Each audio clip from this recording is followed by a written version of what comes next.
Praise the lord. ద్వితీయోపదేశకాండము 28వ అధ్యాయం 14వ వచనం.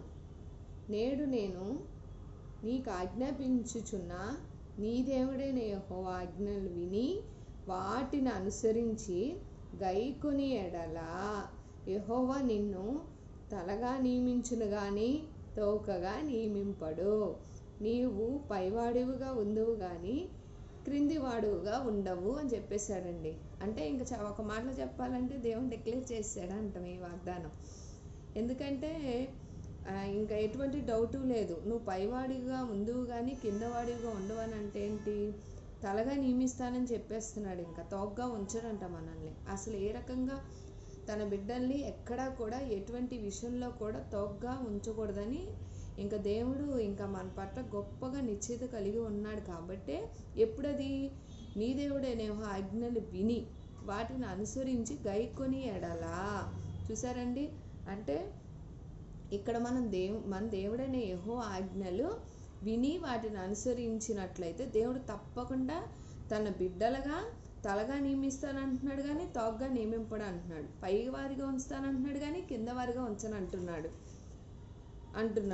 ఎందుకు అని అంటే అన్ని విషయాల్లో కూడా మనం చాలా విషయాల్లో కూడా అది వ్యాపారం అయినా బిజినెస్ అయినా లేదంటే చదువు పట్ల కూడా అన్ని విషయాల్లో కూడా తోటివారి కంటే పైవారిగా ఉండాలని ఎవరికి ఆశ ఉండదు చెప్పండి. చాలా విషయాల్లో కూడా తమ బిడ్డల పట్ల కూడా చదువుకుంటున్నప్పుడు కానీ వ్యాపారం చేస్తున్నప్పుడు కానీ ఉద్యోగం చేస్తున్నప్పుడు కూడా అన్ని విషయాల్లో కూడా తోటివారి కంటే పైవారిగా ఉండాలని ఆశపడుతూ ఉంటారు కదా. అందుకే దేవుడు అన్ని విషయాల్లో కూడా ఆయన ఆజ్ఞలు అనుసరించిన ఎడల ఏం ఆజ్ఞలు అండి? ఆయన స్వయంగా 10 ఆజ్ఞలు కూడా చెప్పి ఉన్నారు. నిర్గమాకాండము 20వ అధ్యాయం 2 నుంచి 17 వచనాల్లో కూడా దేవుడు స్పష్టంగా చెప్పి ఉన్నాడు. ఏమని? నేను తప్ప వేరొక దేవుడు లేడు, నీకు ఉండకూడదు కూడా అని చెప్పేశాడు. ఇంకా డిక్లేర్ చేశారు దేవుడు ఒక్కడే. అది నిజమైన దేవుడు ప్రభువైన యేసుక్రీస్తు వారు. అంటే నేను తప్ప వేరొక దేవుడు ఉండకూడదు. పైన ఆకాశం ఉంది కానీ కింద అంటే భూమి ముందే కానీ భూమి క్రింద నీళ్ళ ఎందే కానీ దేని రూపమైన విగ్రహము అయినా నీవు చేసుకొనకూడదు, వాటికి సాగిలి పడకూడదు. ఎందుకంటే స్వయంగా ఆ మాట చెప్పి ఉన్నాడంటే దేన్ని మనం దేన్ని కూడా అసలు విగ్రహాల మూలంగా దానివల్ల ఏమీ లేదండి. మనుషులు చేత్తో చేసుకున్న వాటిని వాటికి పూజించడం ఏంటి అసలు? మనం ఏదైనా వస్తువు చేసుకుంటామండి, అది ఏదైనా సరే, ఆ పెన్సిల్ లేదంటే ఇంకేదన్నా వస్తువులు, అన్ని వస్తువులు కూడా చాలా చాలా వస్తువులు మనం తయారు చేస్తున్నాయి కదా. మనం తయారు చేస్తున్నప్పుడు అన్ని వస్తువులలో మనం తయారు చేసేటికి ఏదైనా అది ఏ వస్తువు అయినా సరే విగ్రహాలు కూడా మనిషి చేత్తో చేయటమే కదా అక్కడ. అందుకే స్పష్టంగా నేను తప్ప వేరొక దేవుడు లేడు, నేనే దేవుణ్ణి, నన్ను ఆరాధించండి, నన్ను అడగండి నేను చేస్తాను. అంతేగాని మీరు ఇవేవో విగ్రహాలకి చేస్తూ మళ్ళీ అలా అంటే కుదరదని స్పష్టంగా చెప్తున్నాడు. అందుకే 2వ అధ్యాయంలో 14వ వచనంలో స్పష్టంగా ఉంటుందండి. అన్యుల దేవతలను అనుసరింపకయు వాటిని పూజింపకయు నున్న ఎడల, మనం పూజింపకయు నున్న ఎడల నువ్వు అనుసరించి నడుచుకొనని వలెనని నేను నీకు ఆజ్ఞాపించుచున్న నీ దేవుడైన యెహోవా ఆజ్ఞలు. అందుకే దేవుడు స్వయంగా చెప్పి ఉన్నాడండి. మనం వేరే వేరే ఏటి విగ్రహారాధనలు అది ఇది అంటారు కదా, అవి మానవుడు చేసుకున్నవే. అసలు దానికి ఏంటో మనిషి చేత్తో చేసుకున్న వాటికే చేత్తో చేసుకొని దాన్ని మళ్ళీ ఏంటో ఒక్కొక్కరు ఒక రకంగా అలా ఆరాధించుకుంటూ వెళ్ళిపోతూ ఉంటారు. దానిలో ఉపయోగం ఏమీ లేదు. నేనే నిజమైన దేవుణ్ణి, నా ఆజ్ఞలు కనుక నువ్వు గైకొన్నట్లయితే దేవుడు స్పష్టంగా 10 ఆజ్ఞలు ఇచ్చాడు. ఆయన ఒక్కడే దేవుడు, ఆయన తప్ప వేరే వాళ్ళని ఆరాధించకూడదు. మరి ముఖ్యంగా నీ దేవుడైన నామమును వ్యర్థంగా ఉచ్చరించకూడదు. విశ్రాంతి దినమున పరిశుద్ధముగా ఉండవలెను. మనం ఆ సండే ఆరాధన అంటూ వెళ్తూ ఆయన ఆరాధించుకుంటూ మరి ఇంతగా పరిశుద్ధంగా ఎప్పుడు మనం పరిశుద్ధంగానే జీవించాలండి. ఆదివారం ఒక్క రోజే కాదు, అన్ని రోజులు కూడా పరిశుద్ధంగా జీవించాలి. మరి ముఖ్యంగా ఆదివారం రోజు ఆయన మనకి ఏర్పాటు చేసిన దినం కాబట్టి ఆయన ఆరాధించుకోవడానికి, కాబట్టి మరింతగా జీవించాలని కోరుకుంటున్నాడు. నీవు దీర్ఘాయుష్మంతుడగినట్లు నీ తండ్రిని నీ తల్లిని సన్మానించమంటున్నాడు. ఎవరినండి? మన తల్లిదండ్రులను చక్కగా చూసుకున్నట్లయితే మనల్ని దీర్ఘాయుష్మంతుని చేస్తాడంట. ఊరికే ఏం కాదు, దీర్ఘాయుష్మంతులు అంటే చక్కగా మనం జీవించే సంవత్సరంలో అధికంగా చేస్తాను అంటున్నాడు. తల్లిదండ్రులను సన్మానించినప్పుడు. నరహత్య చేయకూడదు అంటే అసలు అయిందని కాందని కూడా కొన్ని విషయాల్లో వింటుంటే అసలు భలే ఇదనిపిస్తూ ఉంటుంది. వాళ్ళు ఎందుకు అలా అసలు అంత చేయాల్సిన అవసరమే ఉంది అక్కడ? కొందరేమో వ్యాపారం అంటారు, కొందరేమో బ్యాడ్ రిలేషన్షిప్స్, అసలు విలువే లేదండి. అసలు ఎక్కడ పడితే అక్కడ ఎలా అంటే అలా జీవిస్తున్నారు మనుషులు. నరహత్య అనేది చేయకూడదు, వ్యభిచరింపకూడదు అంటే ఏంటి? అక్కడ ఎవరైనా సరే అంటే ఆడవారు ఎవరైనా సరే బ్యాడ్గా అనేది బిహేవ్ చేయకూడదు, చెడు తిరుగుళ్ళు తిరగకూడదని చెప్తున్నాడు. ఎందుకనంటే ఎంత చక్కగా దేవుడు ఆజ్ఞలు చెప్పి ఉన్నాడంటే అవన్నీ మన మంచికేనండి. ఏదో ఊరికే అక్కడ ఏం చెప్పేలేదు, మన మంచిగా దేవుడు సెలవిస్తున్నాడు ప్రతిదీ కూడా. ఇంకా దొంగిలింపకూడదు, నీ పొరుగు వారిని మీద అబద్ధ సాక్ష్యం పలకూడదు, నీ పొరుగు వారిని ఈ దేన్నైనా ఆశింపకూడదు. ఎందుకని ఆ మాటలు చెప్తున్నాడు దేవుడు? మన పొరుగు వారిని ఏది ఆశింపకూడదు, అదేవిధంగా దేన్ని కూడా మనం అబద్ధ సాక్ష్యం కూడా పలకూడదు అంట. లేని ఉన్నట్టు వాళ్ళ మీద వీళ్ళ మీద చెప్పుకుంటూ దానివల్ల ఉపయోగం ఉంటుంది చెప్పండి? అటు ఇటు మాట్లాడుతూ ఏది ఉపయోగం లేకోకుండా వాళ్ళు ఆనందపడిపోతూ ఎదుటి వాళ్ళని ఇబ్బంది పడుతూ, అది ఎంతవరకు నిజమో తెలియక వీళ్ళు కూడా కొంతమంది అదేనేమో నిజం అనుకొని గొడవలకు వెళ్ళిపోతూ అది చాలా ఇబ్బంది అండి. అందుకే అబద్ధ సాక్షులు చెప్పకూడదు, పొరుగు వారిది ఏది ఆశించకూడదు, మరి ముఖ్యంగా దొంగిలించకూడదు. ఎవరిది కూడా అసలు మనం ఏ వస్తువు కూడా మనం ముట్టకూడదండి. ఎందుకనంటే అది కుటుంబంలో బిడ్డలైనా భార్యాభర్తలైనా ఎవరైనా సరే ఏ వస్తువు అయినా సరే అది మనీ రూపమైనా ఏదైనా సరే మనం అడిగి తీసుకోవాలి. పిల్లలు కూడా అంతే కదండి. ఏదైనా సరే వాళ్ళకి అవసరమై నిమిత్తం మనీ ఉందనుకోండి, నాన్న నాకు కావాలని అడగాలి, అంతేగాని వెళ్ళిపోయి జోబుల్లో డబ్బులు తీసుకొని వెళ్ళిపోతే అది కూడా దొంగతనమేనండి. అదేంటి అమ్మ నాన్న జోబుల్లో తీసుకుంటే దొంగతనం అంటే అంతే, చెప్పకుండా తీసేది ఏదైనా దొంగతనమే, చెప్పి తీసుకోవాలి.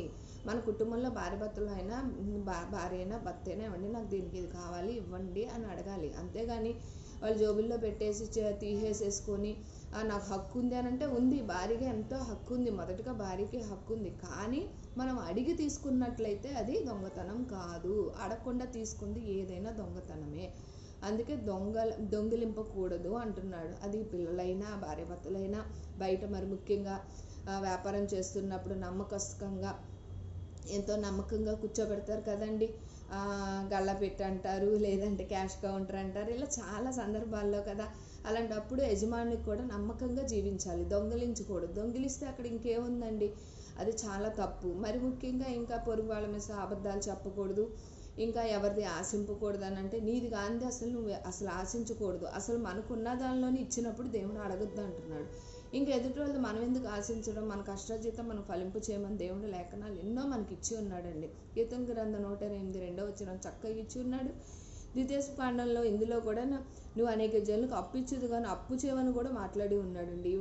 28వ అధ్యాయం 14 దేవుడు చాలా గొప్పవాడండి. ఎందుకంటే మనల్ని అనేక జనులకు అప్పిచ్చు కానీ అప్పు చేయమని ఎందుకు అంటున్నాడు? మనం ఇవన్నీ కూడా అనుసరించినట్లయితే దేవుడు తప్పకుండా మనకి అన్ని విషయాల్లో కూడా దీవించాలి, ఆశీర్వదించాలి. కాబట్టే ఆశపడుతున్నాడు. కాబట్టి డిక్లేర్గా ఆయన నిన్ను తలగా నియమిస్తాను కానీ తోకగా నియమించనంటే అది చదువు పట్లైనా వ్యాపారం పట్లైనా లేదంటే ఉద్యోగంలో అయినా సరే నీ తోటివారి పట్లే కానీ బిడ్డలు చదువుకుంటున్నవారు వాళ్ళ తోటివారి పట్లే కానీ చక్కగా కుటుంబంలో స్త్రీ అయినా సరే నువ్వు యథార్థంగా ఉండి నడుచుకుంటే గుణవంతురాలైన భార్య చక్కగా దొరుకుట ఎంత అరుదు అన్నట్టు సామెతల గ్రంథం 31వ అధ్యాయంలో ఆఖరు వచనంలో ఎంత స్పష్టంగా చెప్పి ఉన్నాడు కదండి.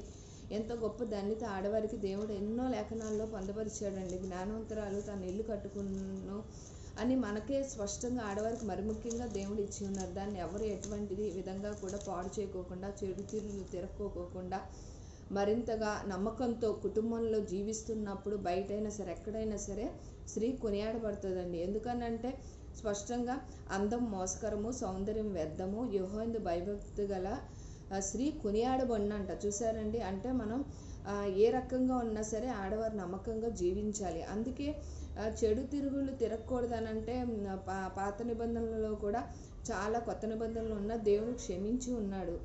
అసలు ఎవరైనా సరే తప్పు చేయకూడదండి. చేసినా సరే క్షమించే దేవుడు ఉన్నాడు కదా అని చెప్పి తప్పులు చేసి ఎప్పటికప్పుడు క్షమించు అంటే అది అసలు చాలా తప్పండి. మన ఇంట్లో పిల్లలు కూడా పద్దాక తప్పు చేసి సారీ అంటే మనకి ఎంత కోపమో మన తండ్రికి కూడా అంతే కోపం వస్తుంది. కాబట్టి ఆ రోజుల్లో నోవహు కాలంలో వాళ్ళ కుటుంబం ఒక్కటే రక్షించబడిందంటే దేనికంటారు? వాళ్ళని చూసి ఎంత చెప్తున్నా వినిపించుకోకుండా ఆ రోజుల్లో చాలా అంటే చాలా ఇది ఒక్కటి తీసుకొని లోతు కుటుంబం తీసుకొని బైబిల్ గ్రంథాన్ని దూషిస్తున్నారండి. చాలా తప్పండి. దేవుడు అస్సలు ఊరుకోడు. అది పొందపరిచారంటే ఆ విధంగా తప్పు చేయకూడదని ఒక ధైర్యంతో పరిశుద్ధాత్ముడి ద్వారా దేవుడు రాయించాడు. ఎటువంటి ఆరాధనలు ఆటలో ఎక్కడ తప్పులు లేవండి. అన్ని చోట్ల కూడా తప్పు ఉన్నాయి.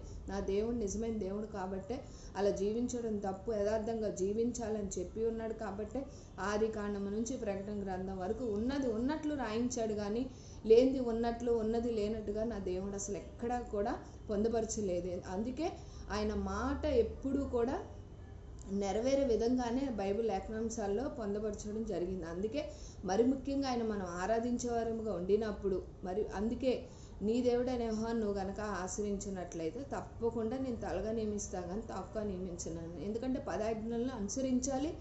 మరి ముఖ్యంగా నూతన నిబంధనలో కూడా మత్తయి సువార్త 22వ అధ్యాయంలో కూడా 37, 38 వచనాలు ఉంటాయి. మార్కు సువార్తలో కూడా 12 అధ్యాయం 30, 31 ఉంటుంది.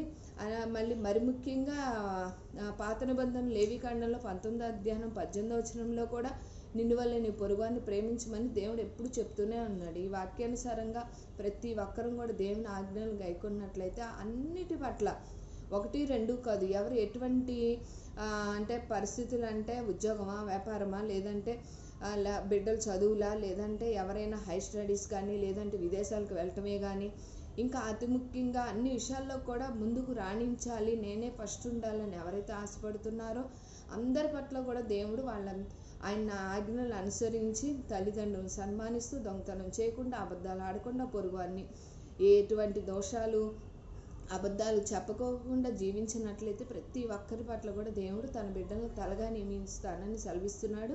ఈ వాగ్దానం ప్రకారం ప్రతి ఒక్కరు కూడా ఆయన అనుసరించి నిజమైన దేవుడు నువ్వే అని మనం ఎరిగి ఉన్న వారమయ్యి, ఎరగని వాళ్ళు కూడా ఆయన నిజమైన దేవుడు అండి. సంపూర్ణంగా ప్రభువైన యేసుక్రీస్తు వారే ఆయన పరిశుద్ధ నామంలో ప్రతి ఒక్కరిని కూడా తలగా నియమించుకోవాలని ఆశపడుతున్నారు. ఆ విధంగా ప్రతి ఒక్కరం తలగానే ఆయన బిడ్డలుగా ఆశీర్వదించబడుగాక. ప్రత్యేకించబడి ప్రతి ఒక్కరూ కూడా దేవుడు వాగ్దానానుసారంగా నడుచుకొని మరింత దీవెనలు పొందుకోరుగాక. ఆమేన్. God bless you.